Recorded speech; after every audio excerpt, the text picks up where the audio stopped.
Hello everyone, how are you? My name is Blair Cinta. Today I'm going to talk about some fundamentals to getting a killer rock snare drum sound. Variations on opinion of what a great snare drum sound, of course, are going to be a wide range. Some people love high and ringy.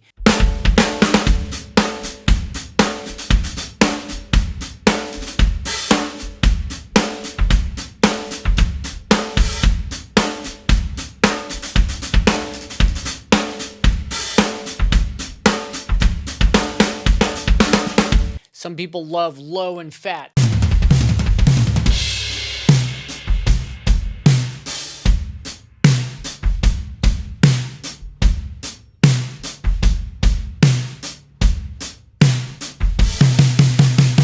Some people love rim shots.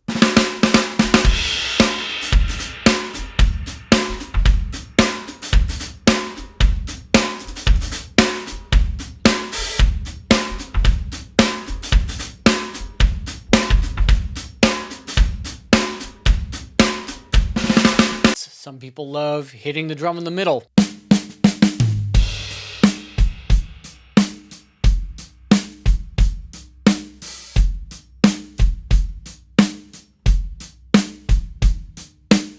All of those are valid sounds. We all have our favorite drummers: Stuart Copeland, John Bonham, Phil Rudd, Alex Van Halen, Matt Cameron, Chad Sexton.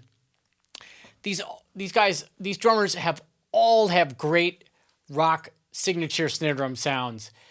But there's some fundamentals that go into getting a great drum sound. And any one of us can achieve that as long as we take some steps to do that. All right, so let's talk about a few ways to get a killer rock snare drum sound. If you dig what I'm teaching here, please check out my video, 5 Fundamentals to Studio Drumming. It's got 5 concepts that I work on consistently, have worked on for years, and they're really to get you playing well in a studio. And I'm teaching some musical concepts in there and some really important things about your playing that if you work on these and master these, you'll really work well in studio drumming, and of course live playing too, because they all mesh together. So 5 Fundamentals to Studio Drumming, please click on the link below. It's a free video and you get a PDF to remind yourself, just sitting by the kid. Okay, step 1 to a killer rock snare drum sound is pick the drum that is appropriate for the sound that you want to get. Okay, so if you want a John Bonham sound, it really helps to have a 70s supraphonic 6.5 snare. That's what he used, and if you want a sound like that, you're going to want that. If you want a high and pingy sound, it's going to maybe help to have a piccolo snare drum. If you want a low fat drum, you're probably going to want something that is a deeper size, definitely 14 inches in diameter, or maybe even 15, and maybe at least 6.5 inches deep, or even deeper, 7 or 8 inches deep. If you want a Matt Cameron sound, it helps to have a Greg Keplinger drum.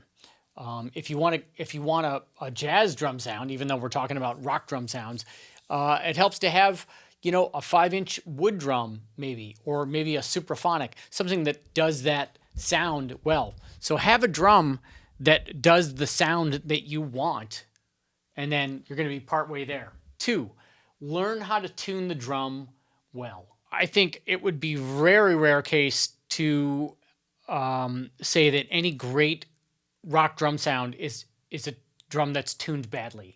Okay, you want the drum to speak well. You want the head to speak well. Okay, and you know, in some cases of our heroes, they might not have been great drum tuners, but they probably had a tech or someone around that knew how to tune the drum well.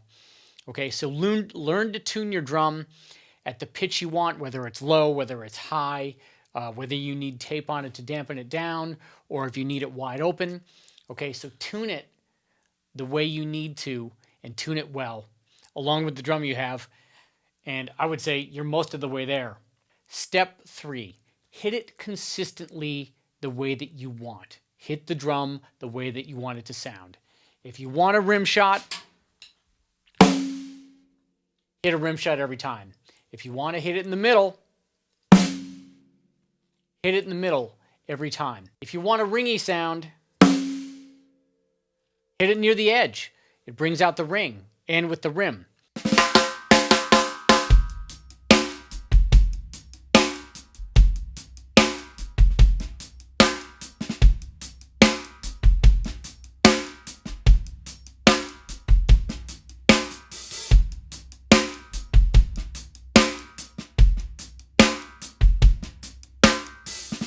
But hit it consistently, because if you hit it all over the place, your killer rock snare sound is going to be like 5 different killer rock snare sounds, and that's probably not what you're going for. Step 4, in my opinion, add some room or some reverb to this sound to get a really big sound. Often a drum will ring really great on its own, but we're going to want to give it some space, a sense of space. Okay, so sometimes, depending on the room you're in, and if you don't want that sound, you're going to want to add reverb.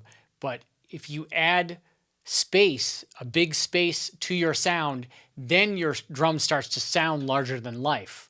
You know, it's like when you sit down in a really large club or in a really big space, and you hit your drum, and all of a sudden you hear it out there, and you go, yes, that is the sound that I love.